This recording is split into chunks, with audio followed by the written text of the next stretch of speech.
So, good afternoon, everyone. Today, we are going to give an introductory presentation of the Ministry of Utmost Happiness by Arundhati Roy. So, these are some presenter: me, Drashti Joshi, Pal Bambania, Hektil Pathak, Insia, and Trushali. We are going to present today's presentation. So, these are some points to ponder, which we are going to discuss in this presentation.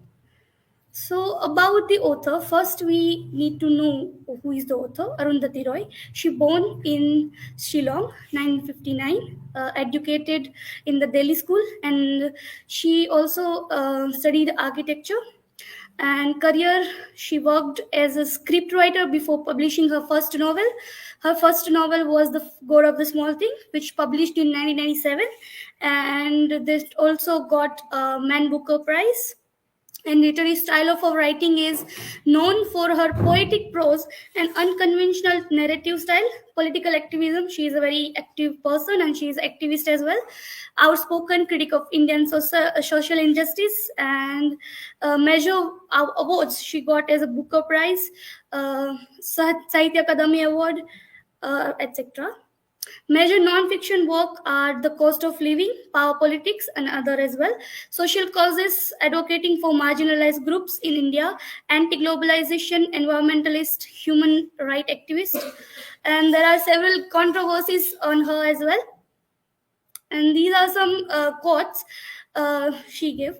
I quote, "I have always been slightly sure with the people who says, you haven't written anything again, as if all the non-fiction I have written is not writing." Another quote, "For me, everything I see and observe, I harnessed it. I turned it to my pure purpose, which is to be tell stories." Unquote. So these are some key facts about the novel, The Ministry of Utmost Happiness. Full title is The Ministry of Utmost Happiness. When written, it is written in 2017 and written in Minnesota. And literary period of that is contemporary postmodern. And genre of this novel is post-colonial literature, magical realism, and political literature. Setting of this novel is India, 2002. Total pages of this novel is 449. Narrative style is first and third person narration. Antagonist of this novel is the Indian government.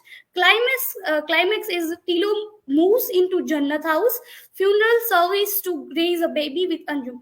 After this move in the presentation, you will know that who is Tilo and other characters. So this is my learning outcome from the novel. So I have read this novel. Okay, so when I started reading this novel, I think that I'll complete the novel because I mostly read the novel of 300 to 100 pages in 1 week. But when I started reading this novel, after 100 pages, I realized that I cannot complete this novel. Like my happiness is gone after reading the Anjum story and struggles of her life. And there are some comparison we can do after reading the novel, that Arundhati's novel or her writing style, we can compare with the contemporary writers like Chetan Bhagat. Chetan Bhagat writes very easy language and he writes about today's time. And also he writes about youth. And on the other hand, Arundhati Roy, her writing style is very complex. Like whenever you started reading her novel, you realize that there are so many stories within the stories. So yeah, that's the thing. And Chimamanda Ngozi says that the beauty of multiple storytelling, and she also says that the the danger of one story or only story. We can feel here that there is so many stories of one character, and one character has a multiple stories, and that's the thing. And this is the beauty of multiple storytelling. Yeah, that's the thing. Now further, I would request Payal to uh, move the presentation.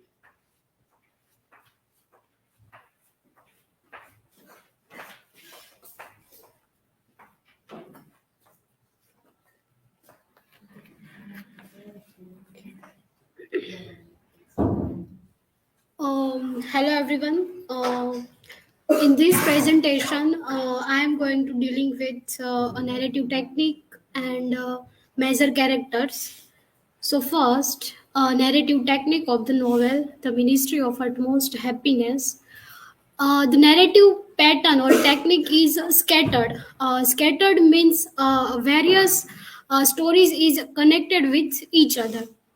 Uh, the scattered technique to connect the different part of the story. For example, chapter 6 about the future of Miss Jabin, Link Anjum and Tilo's tales. uh, Different narrative technique are used like third person omniscient, first person by Biplav Das Gupta, epistolary form, news articles, etc. Autobiographical elements about Roy's own life are woven into Tilo's character. The setting also mirror Roy's own home. Major characters of the novel.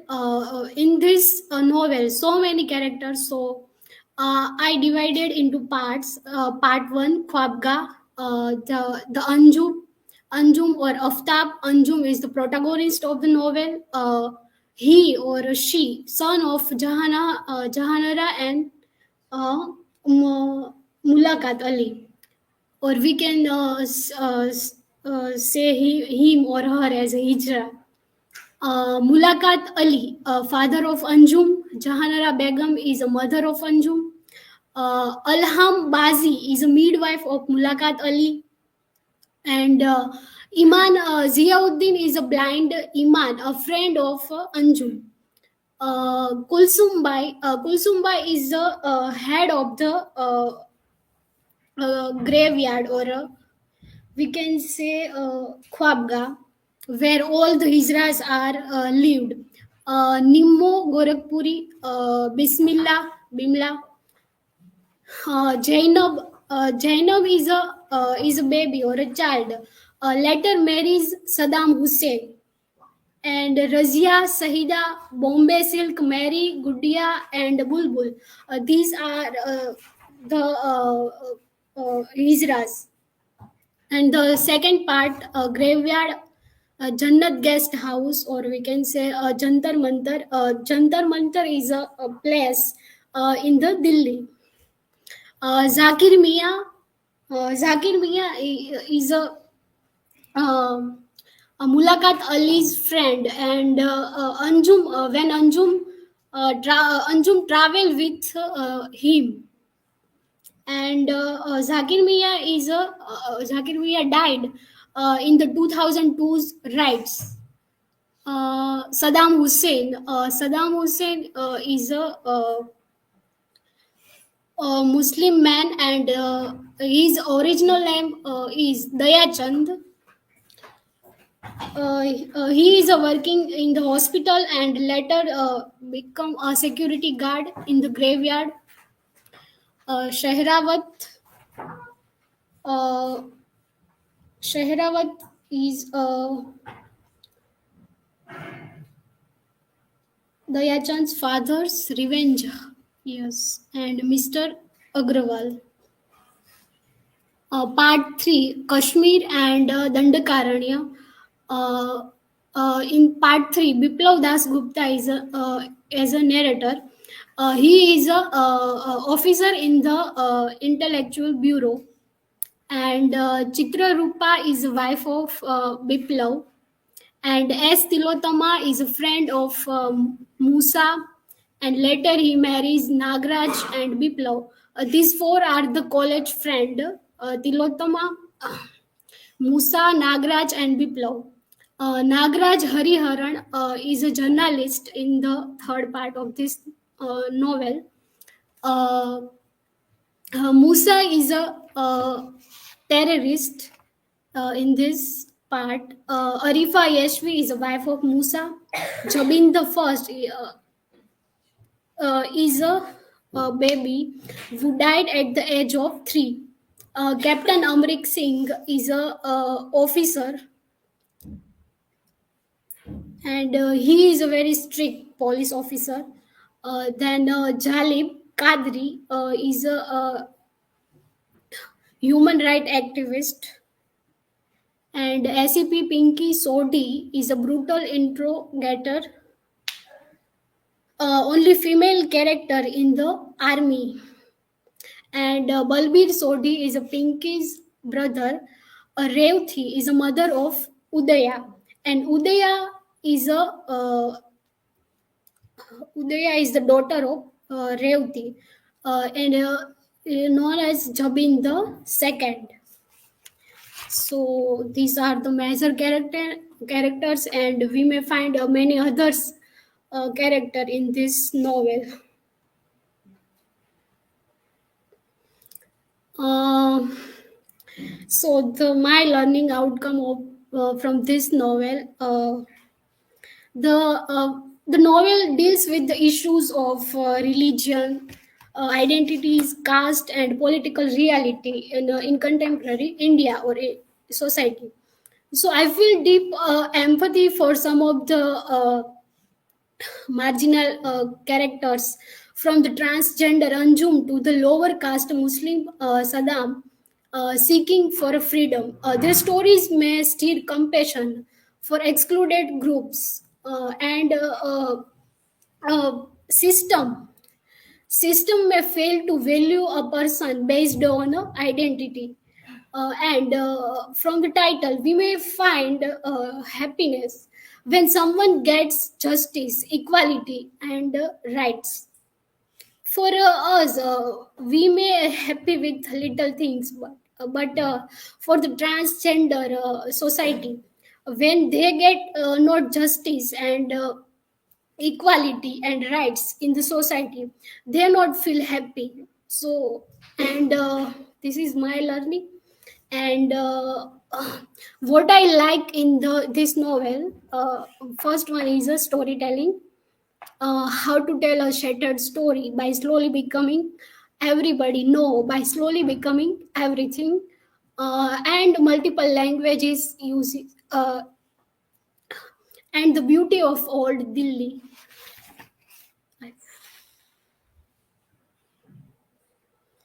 I want to share one video of old Delhi.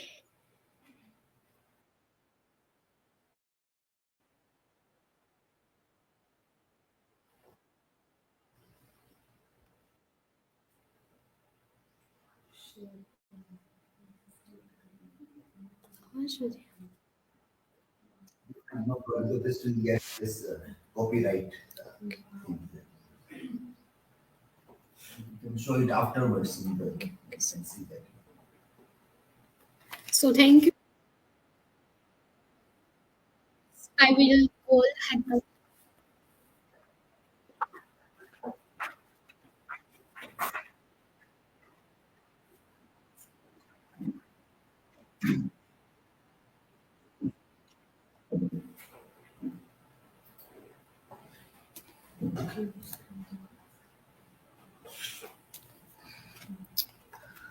Okay, good afternoon, everyone. And I am dealing with the plot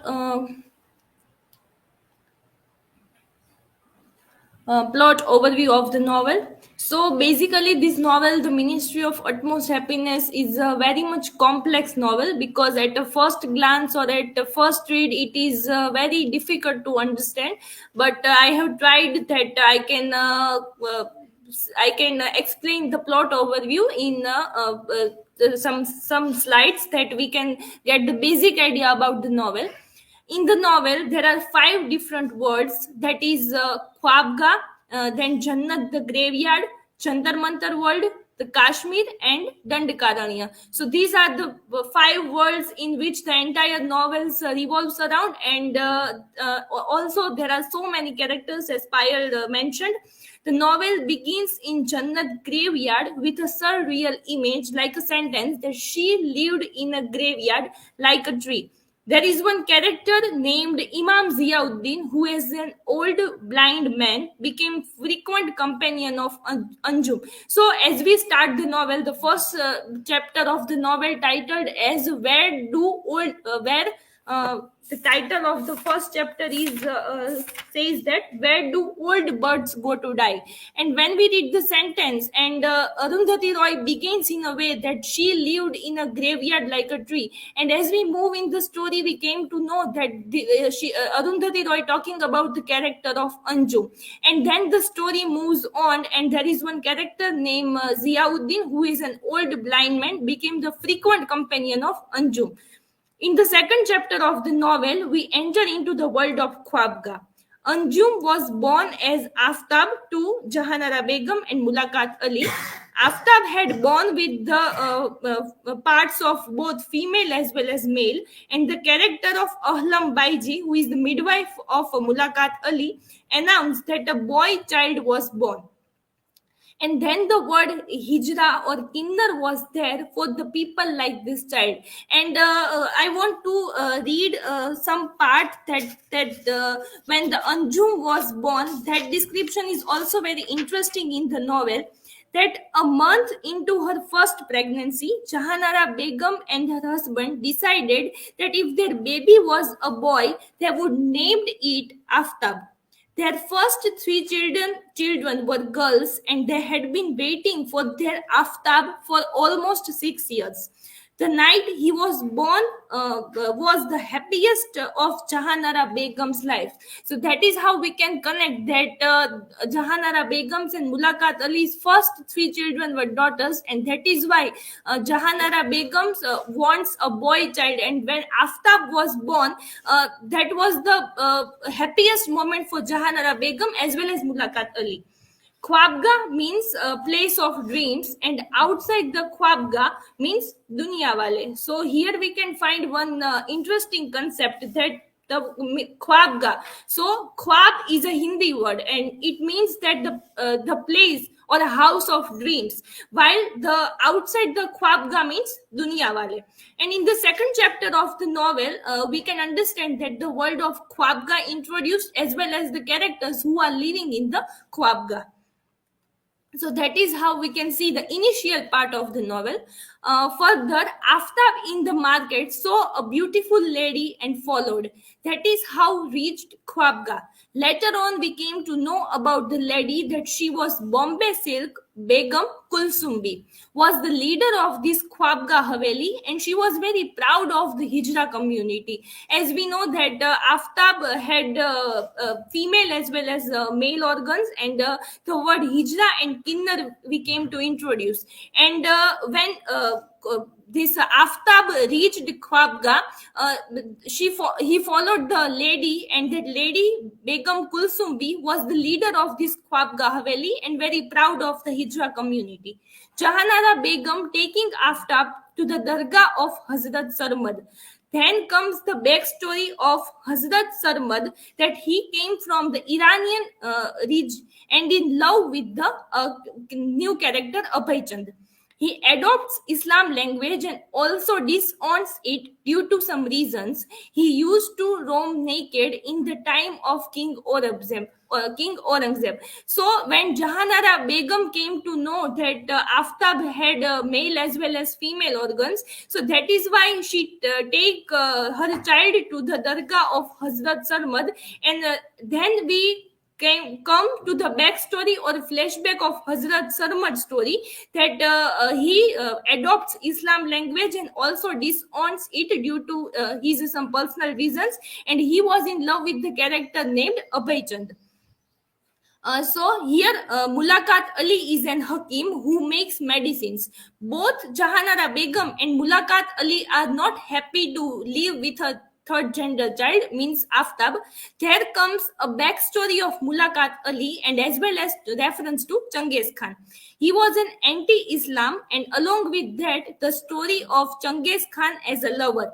His wife's name was Bote Khaturam, and he fought for his wife. And here is a reference to Ramayana also. So that is why we know that when Arundhati Roy writes in such a way that when we introduce the characters, we also came to know about the backstory of each character. That first we have the birth of Aftab, then about the character of Hazrat Sarmad, and now Mulakat Ali. That obviously as a parents, Mulakat Ali and Jahanara Begum was not happy to live with a third gender child, and there comes the backstory of Mulakat Ali, and with that the reference to Changiz Khan, and along with the reference to Changiz Khan we also came to know the Changiz Khan as a lover and how he fought for his wife. Further, Aftab decides to live in Khwabga at the age of 15 or 16, and Anjum starts her own life. So that is how for mother,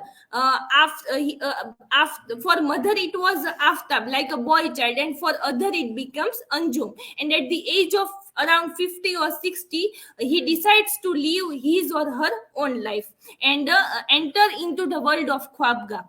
And one day when she visited to Jama Masjid, found a baby around 3 years named Zainab and brought her to Khwabga, and slowly Anjum becomes the mother figure of Zainab. So as we know that Anjum always had a kind of desire of becoming the mother, and he also tried some medicines, but medicines also didn't work, and she or he always had that kind of desire to become the mother of the child, and that is why he found the baby at Jama Masjid. Slowly he becomes the mother figure of the child. There comes the character of Saeed, who is seen as an anti-Anjum or a villain at Khwabga. So that is how we came to know that in the world of Khwabga, there are the characters who are living, and one character is add there named Saeed. When Zainab reaches at the age when she is ready to go to school, suddenly she suffered through ill health. So Anjum decides to take her to Ajmer Sharif with Zakir Mia, and it was the period of 2002, and also we know that it was the scene of period of Godhra Kand, and that is why the riots were going on in which Zakir Mia was killed. And when Anjum returns from Gujarat, his behavior was completely changed, and on asking him that what happened, Anjum told everyone that Zakir Mia was killed in that riots, and especially Anjum was spared because she was Hijra. And after returning from Gujarat, Anjum completely changed, and the effects of riots definitely changed her mind, and that is why she started flaunting himself as a man, and also starts dressing Zainab, means the child, in boy's dress, and she left the world of Khwabga and moves to Jannat graveyard. So that is how from this slide we come to know that how the period of 2002 and the scenes of Godhra Kand had a great impact on the mind of Aftab, and he changed his personality. Anjum built a house in graveyard and creates Jannat guest house. Further, as the story progresses, Jannat guest house gets one permanent guest named Saddam Hussein. He introduces himself with the working with the government hospital, and the government hospital and Jannat graveyards are very near to each other, which is nearby graveyard. Yes, and Saddam left his job and working as a security guard with private agency handled by one of the character named Sangeeta Madam. One day, Saddam was caught lying that he is Muslim. So first, Saddam introduces himself to Anjum as a Muslim person. But one day it was caught by Anjum, and Anjum came to know that Saddam Hussein is not a Muslim person. And then comes the backstory of Saddam Hussein's character, and that is how we came to know that his real name was Dayachand, a Chamar from Haryana. So he belongs to a Dalit class. In childhood, as a boy, he witnessed his father's murder. So he thought that one day he will kill Shehrawat. He has that desire of revenge and deep hatred in his mind. he says that and when we came to know the backstory of Saddam Hussein or Dayachand, we came to know that in childhood he witnessed his father's murder, and from that time he had that revenge to kill the person who murdered their father. And he says that when he came to Delhi, he saw that America was hanging Saddam Hussein. That news was coming on the TV, and we can understand that that visuals remains in the mind of Dayachand from the childhood, and that is why he adopted that particular name. That real name is Dayachand, but he thought that I will adopt the name of Saddam Hussein, and thinking that one day I will also take the revenge of my father, because when the news was coming on the TV and when America was hanging Saddam Hussein, at that time the one kind of dignity on the face of Saddam Hussein, and that is why that thought came in the mind of Dayachand, and that is why he adopted this particular name. Moving towards the world of Jantar Mantar, a group from Jannat Guest House decides to go to Jantar Mantar, as there were lots of news about protest and also a lot of gatherings were going on. But when a group of people reach to this Jantar Mantar, they all came to know that the protests which are going on here, it is not about any one particular protest, but there are so many protests were going on. And these are the protests that mothers of the disappeared, means Kashmiri mothers whose husbands and children were missing, and then Manipur nationalist, then Delhi Kabadiwala, and Bhopalis fighting against the Union Carbide. At Jantar Mantar, one of the character, Dr. Azad Bhartiya, and he, adopted the name Azad. So here comes the character of Dr. Azad Bhartiya, and he is the character, one of the protest who was there since 11 months, where the protests were going on, and suddenly a small baby was found on the footpaths. Anjum decided to take care of the baby, but some people said that they can't take the baby because they were hijras. Then the character of Mr. Agrawal comes and fights with Anjum, and where all these things happened at the world of Jantar Mantar, and the police were also called. And suddenly, when the hijras and Mr. Agrawal were discussing with each other and fighting with each other, in all these things, suddenly the baby lost. And here we can see that the chapter of Jantar Mantar ends here, where the baby lost. So that part remains the secret of the novel till the novel ends. That how the baby baby lost. In the third part of the novel, it discusses about the world of Kashmir. So first we have seen about the world of Khwabga, then we have seen about the world of Jantar Mantar, and now we are in the third part of the novel, we are entering into the world of Kashmir. Here we find the group of characters. They are like Biplav Das Gupta as Tilotama, Nagraj Hariharan, and Musa Yesvi. So these four are the college friends, and the story again flashes back to their college days, and we come to know that all when the novel entering into the world of Kashmir, here we can see these four characters, they all were college friends, and then the story goes back into their college days, when we come to know that all three characters like Biplav Das Gupta, Nagraj, or we can say Naga, and Musa attracted towards Tilotama during their college days. So Tilotama is a kind of character, a mysterious woman, which remains the secret towards the end of the novel. And when these all four characters were friends in the college, and they participated in one drama, and at that time these three characters had some kinds of attraction or closeness towards Tilotama. And as the story moves, Biplav Das Gupta's wife Chitrarupa and his two daughters Rabia and Anya, the baby which was lost from Jantar Mantar, was taken by Tilotama. So where we have the world of Jantar Mantar, that the baby lost. Here in the third part of the novel, we came to know that the baby was taken by Tilotama. And Dr. Azad Bharti is one such character who links all these characters together. So at that time, the character of Dr. Azad Bharti appeared, and he is the one character who links all other characters with together. And he also suggests Tilotama that give the baby to Jannat guest house, and that way all the characters get connected with each other. The baby is known as first Jabin, and later on the baby known as Jabin the second. And then the name of Musa's wife Arifa and their daughter lived in Kashmir. So in one of the encounter, Musa's wife Arifa and daughter killed accidentally, and that part of the novel or that description in the novel is very much tragic.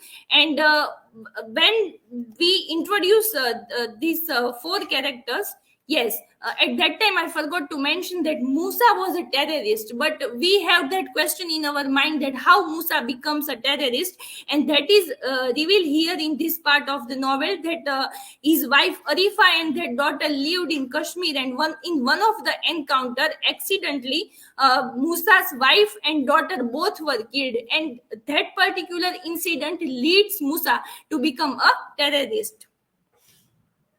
Further, Captain Amrik Singh, who is a strict officer, and somewhere he also believed that violence is very much necessary when we are working with this group of terrorist people. And another character, Jalil Qadri, was caught and his dead body was found. One day, all these things happened, and one day the news came that Captain Amrik Singh killed his family, means Captain Amrik Singh killed his wife as well as his children, and also he committed suicide. And everyone thought that it was only Musa, who is a terrorist, who went there and killed them. So the blame came on Musa, that he is the one who had done this. And as the story progresses, there are so many incidents which took place, and suddenly when yes, this Tilotama goes missing. At that time, Biplav Das Gupta goes into the apartment of Tilotama, and at there he finds some of the photographs and documents, and that is how he came to know that Tilotama is one such character who knows many behind things. At that time, Biplav Das Gupta came to know that Tilotama knows many things, and the character of Nagraj, with an interview with Ejaz, gets to know that how the group of these terrorists works. Almost all the characters are introduced in the novel except for one, that who is the mother of that baby named Jabin II. So when we are going towards the end of the novel, almost all the characters are introduced with their backstory or flashback story, but only one character is still remain unknown to us, and that is that who is the mother of that baby named Jabin II. In the last 20 page, there is a long letter written by Revati, and the Revati is one such character who is the mother of this baby, Jabin II. But we came to know that after this much long novel, at the end of the novel, we also find one letter, and that letter is also very long. But what kind of description is there in the letter? We came to know that the letter brings a tragic story, and Revati was raped by 6 police officers, and Udia was the daughter of 6 fathers and 3 mothers. So that is how we came to know that how what happened with Revati, and how this tragic story happened, and who is the mother of this baby. So ultimately, Udia was the daughter of this rape, and that is how this Udia connects the entire story. Then the baby found at Jantar Mantar, who was named Jabin II by S. Tilotama in the memory of his friend Musa and his wife Arifa. And later the baby was known as Udia Jabin. So as earlier I also mentioned that Musa's wife and his daughter killed in one of the encounter. So the baby was taken by Tilotama, and later on Tilotama named this baby as Jabin. The Jabin the first was the daughter of Musa and his wife Arifa. And when this baby which found at that place, and it was taken by S. Tilotama. So Tilotama named this baby in the memory of his friend Musa and Arifa, and that is why the baby's name is as Jabin II. And later the baby was known as Udia Jabin. In the last scene of the novel, Anjum was restless at night, and Anjum and Udia went for a walk. In the ending part of the novel, it seemed that he knew that everything will end happily and beautifully, as now the baby Udia Jabin has come. So ultimately, when we read the entire novel, we came to know that. When we read the entire novel, we might have question in our mind that what will be the ending of this particular novel and how the novel will ends. But we came to know that ultimately, when the baby Jabin II is seen as the hope or as a new generation for everyone, and that is how the novel ends in a hopefully or in a positive manner. So that is the plot overview of the entire novel. It is very much complex, and from the plot overview, what is my learning outcome is that multitude of stories as well as characters. Definitely, these points comes the first in our mind when we go through the entire plot narrative. That there are so many characters as well as their backstories, and not only one incident which took place, but there are many stories and characters. And when we read the plot overview, we also able to understand the backstories or flashback of all the stories. And what we have seen that when we refer any kind of novel, when we have to go in the backstory or flashback, it is only about any one character. But here it is not like that. Here almost every character have their own backstory and flashback story, and that is why it becomes very much complex.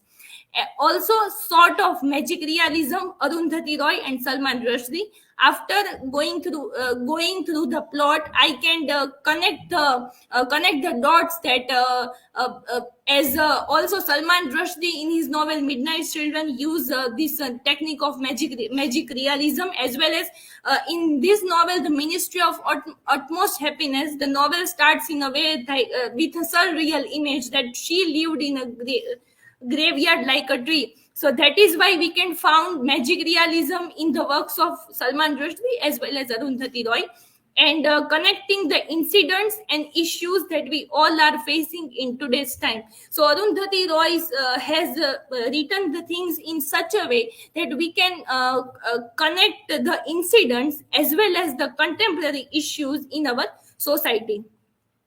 Arundhati Roy's use of satire through different characters, as we can say that when this character of Saddam Hussein appears, at that time we came to know that he was doing the satire on the doctors as well as this political or a private agency which was handled by the character of Sangeeta Madam. So that is why almost Arundhati Roy uses the satire use the satire with the help of different characters and political references and connecting the dots. So as Drashti mentioned in the key facts of the novel, that this novel Indian government is on the main focus. So that is why we can connect the political references and the style of Arundhati Roy. So that is how this is my learning outcome after understanding the plot overview of the novel. And now for further discussion, I will like to call INSEA. Thank you.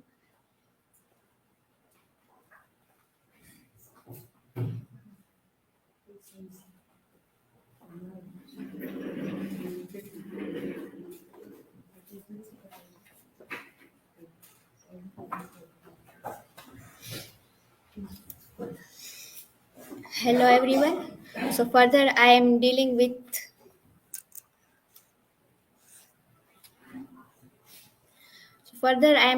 the major themes of the novel. These are some themes. So first let's discuss gender identity, social division and coexistence. Here in the story, through the struggle of Anjum, writer presented the gender norms and showcasing the novel's exploration of fluid and diverse spectrum of gender identities. Anjum navigates a society deeply divided by gender norms, facing discrimination and exclusion throughout her life. Jannat Guest House offers a temporary heaven. Here they are live freely, and outside the world they have no respect. But here they live freely according to their wish. And their lives of various characters from Anjum to Tilo to Musa showcase how various identities, gender, religion, and social class intersect and influence their experiences, and recognizes this interconnectedness is a crucial for understanding the complexities of social division and coexistence. So here we can find here in Hijra community there are Anjum, she is a Muslim character, Mary, she is a Christian character, and other two, Bulbul and Gudia, they are Hindu characters, and they live in Khwabga, this present coexistence, and outside world there is a dunya, and people don't live like this. And while reading the novel, I find out these dialogues related to this theme. Was it possible to live outside language? So in our language there is not a specific word for children like Anjum. He or she, this defines masculinity or femininity. In our language there is a thing that we give gender to everything, is living thing or non-living thing. So here is the example of this. The fan had human qualities. She was a coy, moody, unpredictable. She had a name too, Usha. So even we give gender names to non-living things also. These dialogues are from original text.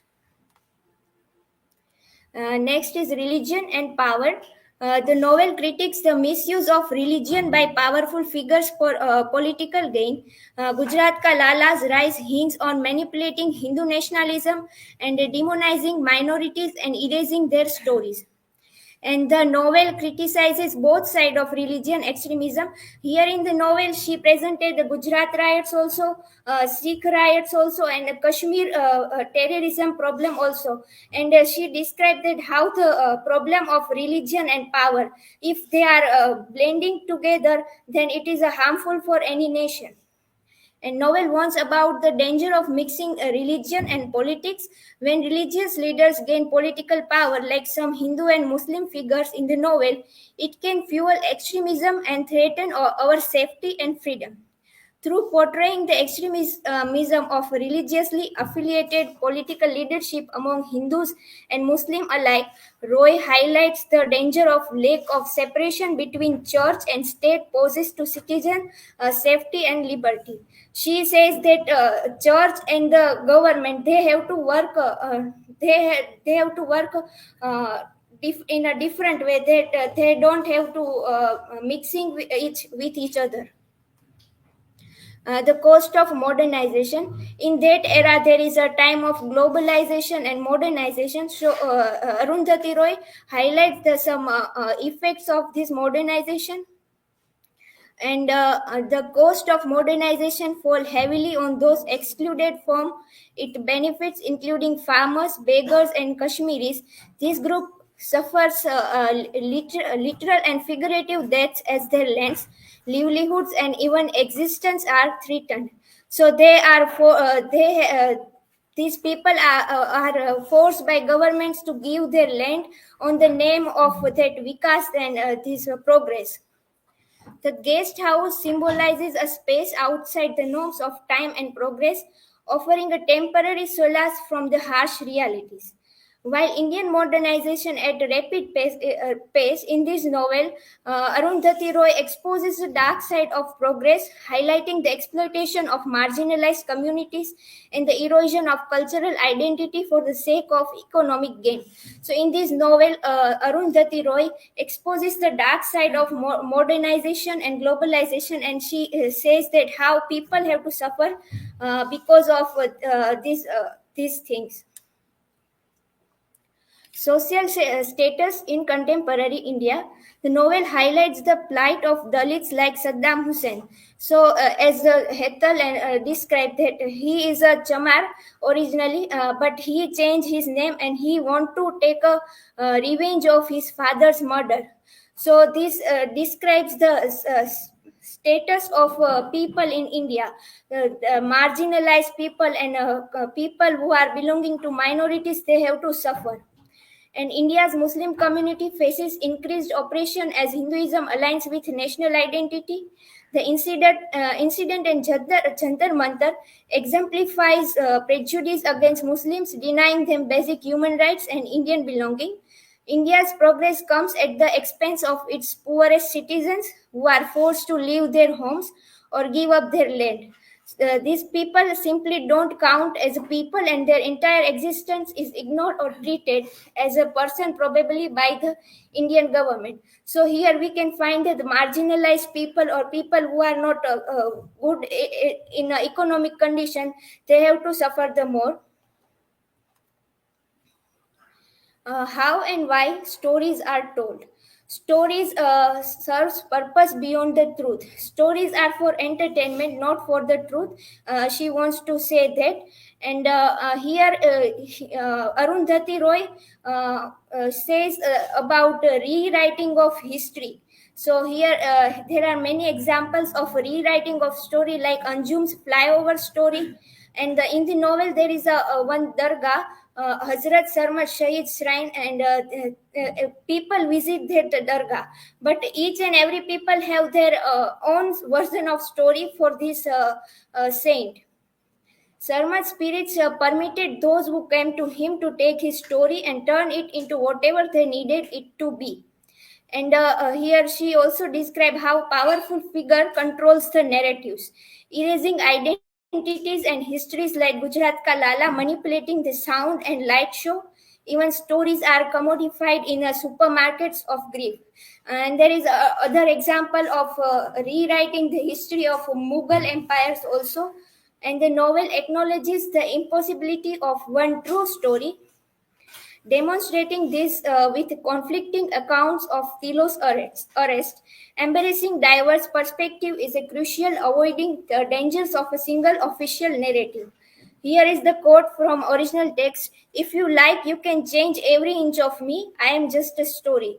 So here we can find a multiple storytelling and especially rewriting of history or any story.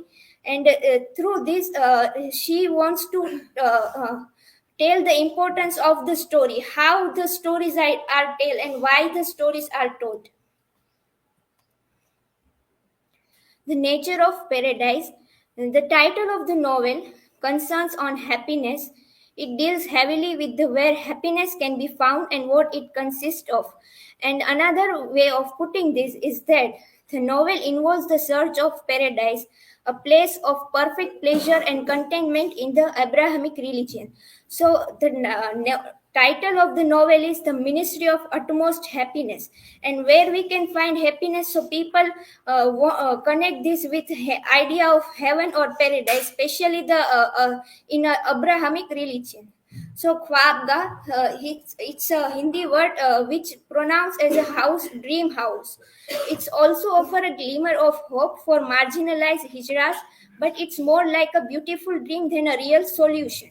Even though it welcomes people from different backgrounds, it feels separate from the harsh realities of outside world. Its very name, House of Dreams, reminds us that it's a temporary escape, not a permanent fix to the problem faced by hijras. Jannat Guest House, here also a graveyard name is also Jannat. Guest House is also Jannat, which literally means the paradise. Acts as a sanctuary for outcasts. Yet its a location in a cemetery and a fantastical element suggests it's both fragile and broader on the afterlife. The kind of paradise the novel describes is one that exists alongside suffering and death. Through this theme, the nature of paradise, she also involves the theme of death and life. So everyone wants to go to heaven, but for that, people have to die first, then they will go to heaven. So this idea she also reflects here, and she also says that you have to make your paradise here in this world, not to another world. Here are my learning outcome.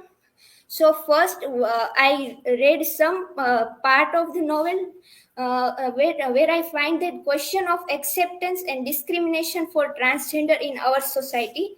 So the people even till today don't accept the people like Anjum, and we can see here that her parents, Anjum's parents, are also not happy to being a parents of a transgender child, and even their parents are abandoned this type of children.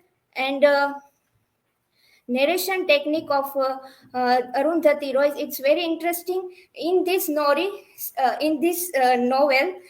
she intertwines the historical incident and poems, and she also put news articles and epistolary novel.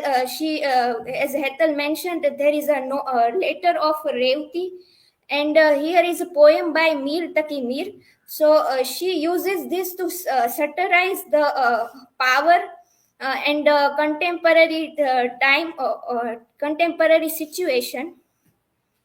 And we can see in historical incident, she portray about Gujarat riots, Sikh riots, the history of Jammu and Kashmir, and then Jantar Mantar, and the history of Genghis Khan also.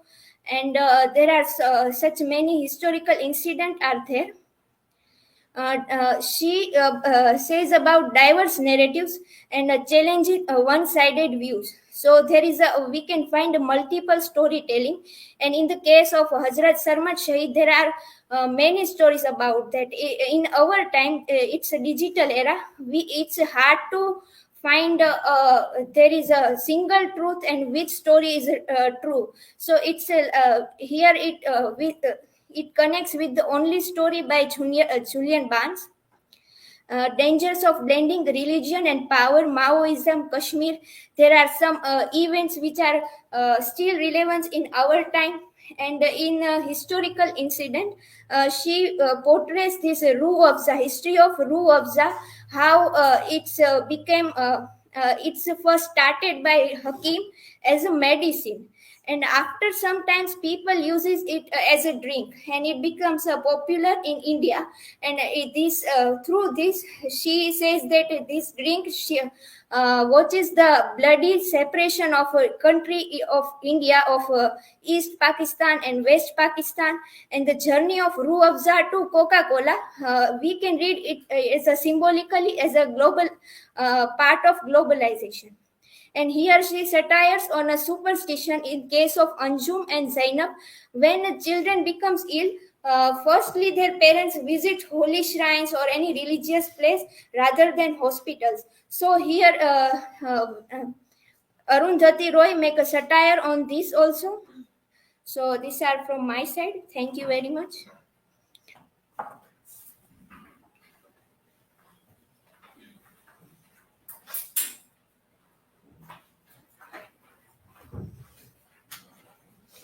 Very good afternoon to everyone. I am going to deal with the symbols and some of the research articles. Yes, research articles and one of the book review. I also deal with the reading of the book cover of this Ministry of Utmost Happiness.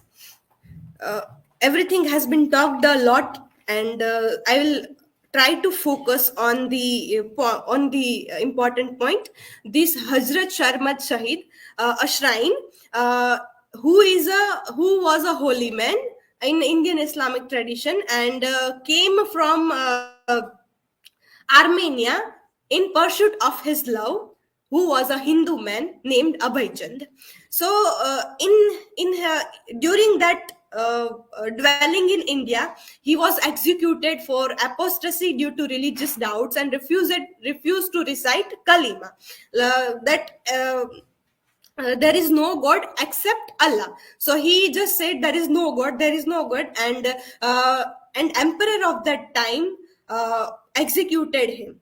And the shrine of Hazrat Sharmat Sahib became the most popular and a symbol of intense spirituality. Visitors came there to fulfill their wishes, their ambitions. Like our Jahannara Begum also went to the shrine of Hazrat Sharmat when she, her one of her son was having both genital parts, male and female. So she went there. But at the same time, Hazrat Sharmat was in search of his love with Abhay Chand. So there is a queer relation. So it reflects that novel's broader theme, which is about the this queer, about the life of Anjum as well. So it is a kind of contrast in the novel. The old man who gains a fame during this hunger strike at Jantar Mantar, which symbolizes India's impasse, and the hunger strike was against corruption, and it represents hope, but manipulated by the elite, and this whole protest or strike were taken by this elite, and it was like manipulated. Hindu nationalists take control over this entire protest, and which highlights the tension between appearance and reality. The generational gap is also there, and it also raises doubts about activism's true impact in societal changes. Nowadays also there are so many protests are going on, but what is the true form of it, that has been at a certain point is getting missed. Then Shiraz cinema is also symbol of Indian imperialism in Kashmir, because initially this Shiraz cinema was shut down by Allah Tigers, a group of Muslim Kashmiri Muslim separatists who held that cinema hall were un-Islamic and vehicle of India's cultural aggressions, and it was seized by Indian Army. So Indian Army was having a hold on that, and through that, Roy tries to illustrate the cultural and military imperialism on the ways of entertainment cinema as well. And it also tries to demonstrate the danger of extremists. The motherhood is also central in this novel, because Anjum's mother Jahannara Begum was having a great desire to have a boy. Then the Revati, who was raped by 6 policemen. Tilo is a mother who takes this Jibin II, and Anjum's she raises up 2 children as well, who are not her, but the part of motherhood can be seen in her part as well. It is also charged issue for characters with varied reasons, because all this all this female character having various reasons for their particular actions, and this motherhood is quite linked with the nationalism of India, which reflects complexity in defining Indian identity. Jannat Guest House, or a funeral parlor that has been constructed, or we can say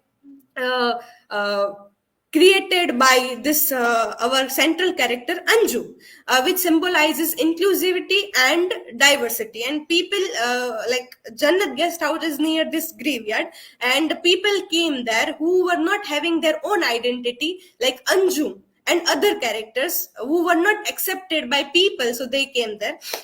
Safe haven for marginalized individuals, like this Dayachand also went there, who is also named as Saddam Hussein.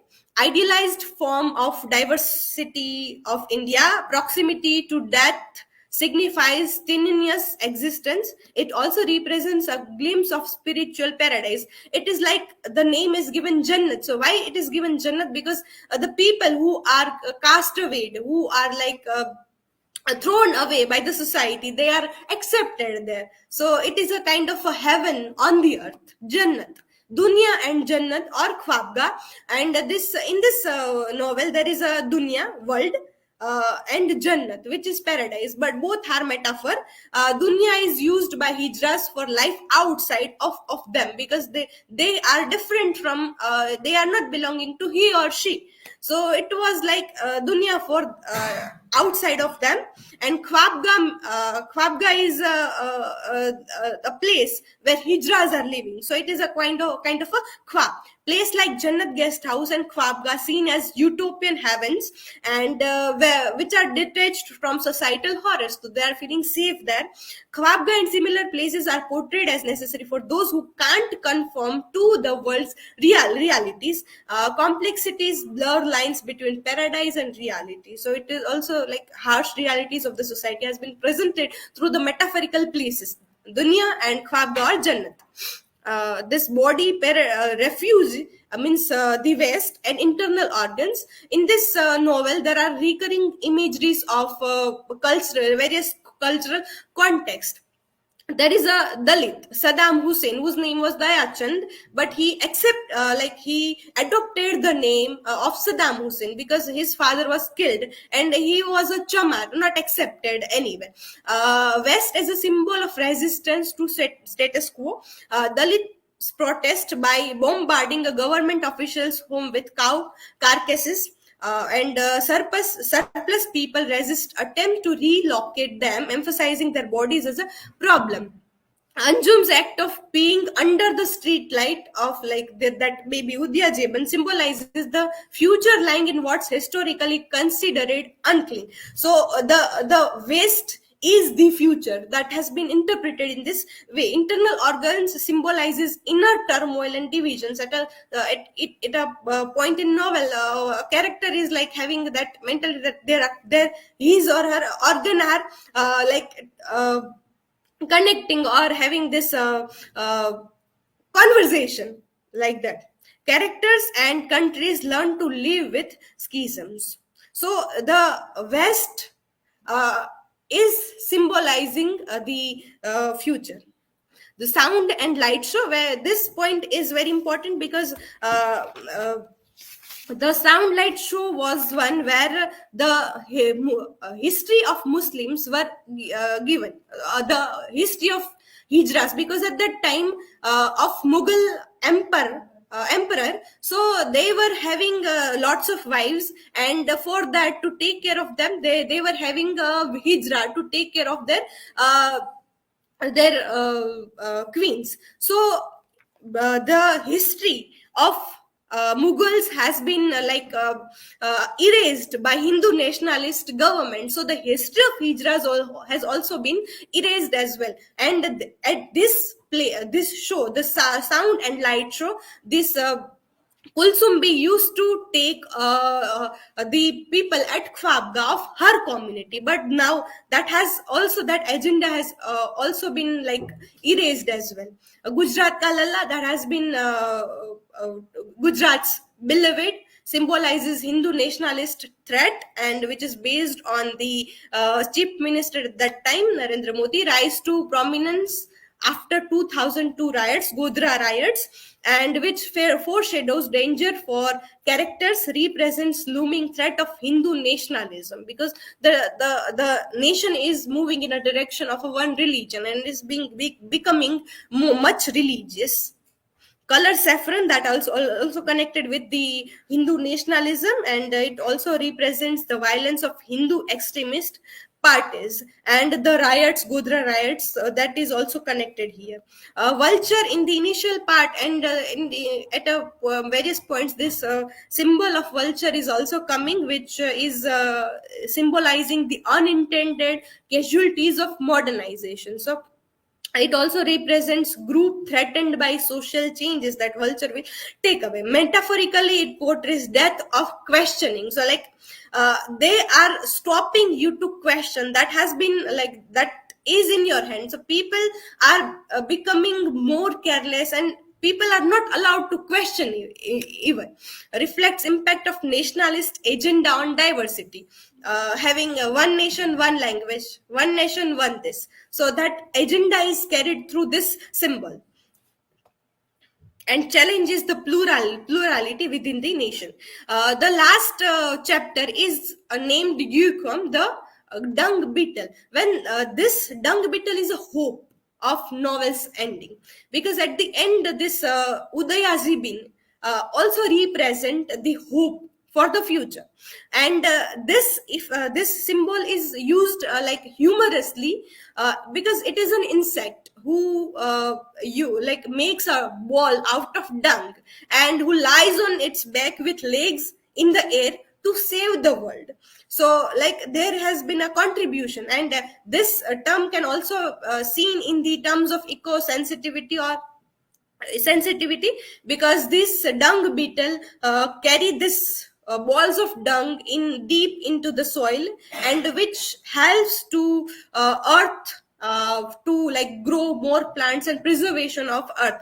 But in this novel it talks about the future, that there is a still a hope. Now reading the book cover of this, there are various books who are having book covers which are very interesting and that incorporates the essence of the novel. Same is in this book as well. The cover of this book, The Ministry of Utmost Happiness, has been designed by David Eldridge, and the David Eldridge also created the book cover of Roy's earlier book, The God of Small Things. The cover is a vertical picture of a decaying white marble grave with a white red rose placed right below the book title. In the novel there are the novel also begin in the with the graveyard, in the graveyard, and Anjum, our central character protagonist, is living there. One of the novel's core setting is the graveyard. It becomes very important in the story, and it speaks to many of its themes and ideas, so it felt right to reference that setting on that jacket. So throughout the novel that has been shattered stories that are linked with each other, and there is riots, there are strikes, there are shattered stories of characters and search for their existence, everything. It also conveying light, eroding, distressing part of the stone to create a sense of age and decay. So here the part of decay that also symbolic. The object of beauty are in fact the process of decay. Also there is a tiny fly here in this part, if you will see carefully.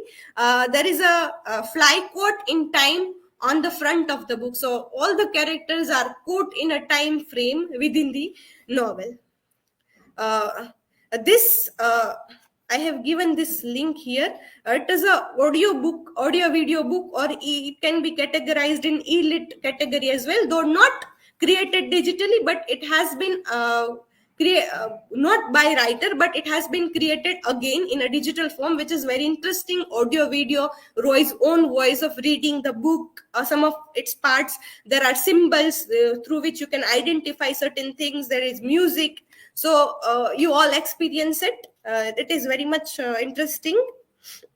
It is the website name is also the Ministry of Utmost Happiness.com. I have taken 3 articles and 1 book review that is very interesting. First one is Political Overtone and Allusion in Arundhati Roy's The Ministry of Utmost Happiness by Prashant Muraya and Nagendra Kumar.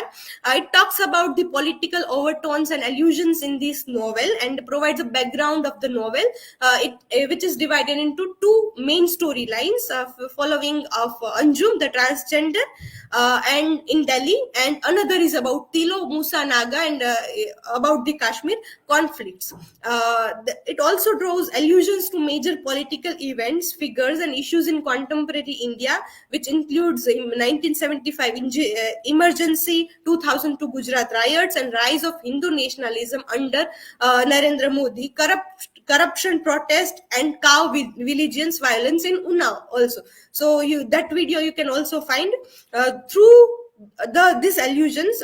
Roy tries to situate the characters amidst India's complex recent political history. The analysis show how she offers critique of figures like Indira Gandhi and Narendra Modi. This article also demonstrates how she uses allusions skillfully in the novel to highlight the plight of marginalized communities in India and comment on its volatile political climate in recent decades. Then this ecofeminist study of Arundhati Roy's The Minister of Utmost Happiness by Swati Chaudhary, it looks at the novel with the ecofeminist lens, which talks about nature and female, both women and nature, how they are exploited and oppressed by patriarchal societies. And the background is in India, tracing it back to movement like Bishnois and this Chipko movement. Anjum is a transgender woman who is marginalized by the society, and Roy tries to practice like testing on animal and impact on modernization on non-human species. Where does the old bird die goes? Yeah. The first one is, where do old birds go to die? And the death of birds due to this experiment of the medicine that has been given to cows to produce milk, all the references are taken there, and through which how it is being having a kind of impact on the nature as well. The plight of women in India, from Tilo's unhappy marriage to the exploitation of Adivasi women, it argues that Roy show how the fates of women and nature are intertwined through oppression by an uncaring patriarchy. It also criticizes the modern development policy, which has left no place to survive in this poisonous environment for non-human species to live. That the environmental changes that we are also experiencing today as well. Ecofeminist perspective in the novel highlights the parallel between injustice against women and degradation of natural world. It concludes that the novel encourages embracing nature to transform gender issues and this natural issues. At the end, the metaphor of dung beetle is also given.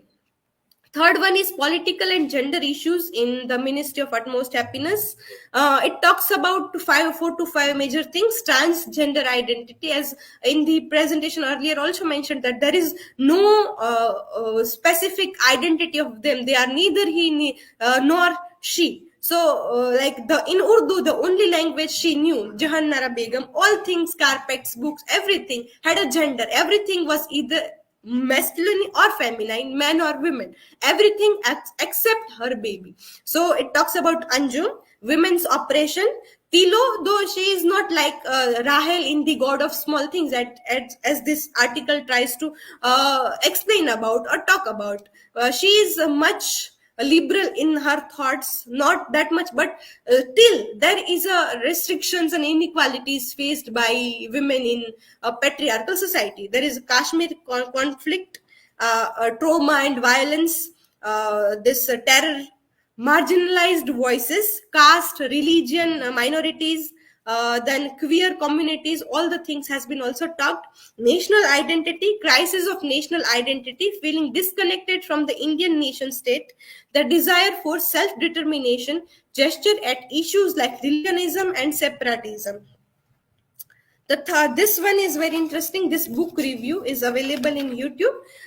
This book review initially talks about that if you want to read the book, and if you have an excuse that you are not getting an essence out of it, if you are not getting something out of it, and it is being complicated, that's not the excuse. So initially it starts with a very good point, and it also talks about why to read this book, because it says that don't read the book for characters or plots. Then what is it about? What is Ministry of Utmost Happiness is about?